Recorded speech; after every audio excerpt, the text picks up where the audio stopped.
మీరు నాపై యుద్ధాన్ని మొదలు పెట్టారు, ఆ యుద్ధాన్ని నేనే ముగిస్తాను. అబ్బబ్బబ్బబ్బా, ఏం డైలాగ్ అండి. యుద్ధం మీరు మొదలు పెట్టారు, నేను ముగిస్తా. ఫ్రెండ్స్, ఇది చూస్తుంటే మన ప్రొఫెసర్ నాగేశ్వర్ గారు ఈ మధ్య పొలిటికల్ విశ్లేషణలు మానేసి ఏదో యాక్షన్ సినిమాకి స్క్రిప్ట్ రాస్తున్నట్టుంది కదా. ఇంతకీ ఏమిటా యుద్ధం, ముగించేది ఎవరు చూద్దాం రండి.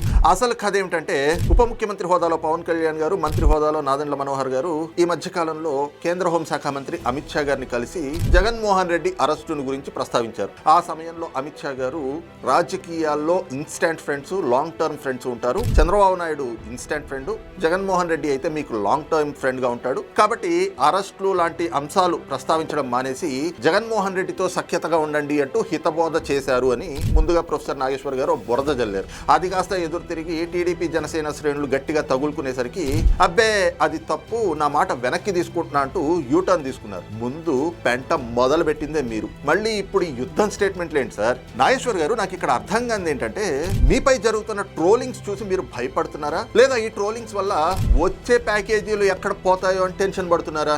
ఒకప్పుడు మేధావిగా పేరున్న మీరు ఇప్పుడు ఏపీ రాజకీయాల్లో ప్యాకేజ్ పాపారావుగా ప్రమోషన్ పొందడం చూస్తుంటే మాత్రం ముచ్చటేస్తుంది. సార్, మేధావితనం అంటే బురద చల్లటం, ఆపై దాన్ని తుడిచేసుకుపోవడం కాదు అని మీకు ఎవరైనా చెప్పాలి కదా. చేసిందంతా చేసి ఇప్పుడు ఏదో పెద్ద త్యాగం చేసినట్లు బిల్డప్ ఇవ్వడం చూస్తుంటే మాత్రం కామెడీగా ఉంది. ఇకనైనా మీరు సైలెంట్గా ఉంటేనే మీ పరువు మిగులుతుంది. ఎందుకంటే జనాలకు అంతా అర్థమైపోయింది. నాగేశ్వర్ గారు సోషల్ మీడియాలో మిమ్మల్ని ఏకి పారేస్తుంటే యుద్ధం అంటున్నారే కానీ, అవి మీరు వేసిన తప్పటి అడుగులకి వస్తున్నటువంటి ప్రతిఫలం అనేది ఎందుకు గుర్తించట్లేదు? ప్రొఫెసర్ గారు, యుద్ధం సంగతి పక్కన పెడితే ముందు ఈ అడ్డగోలు విశ్లేషణలు ముగిస్తే అందరికీ ప్రశాంతంగా ఉంటుంది. ఏమంటారు ఫ్రెండ్స్? ప్రొఫెసర్ నాగేశ్వర్ గారి ప్యాకేజీ విశ్లేషణల పైన మీ అభిప్రాయం ఏంటో కింద కామెంట్ చేయండి.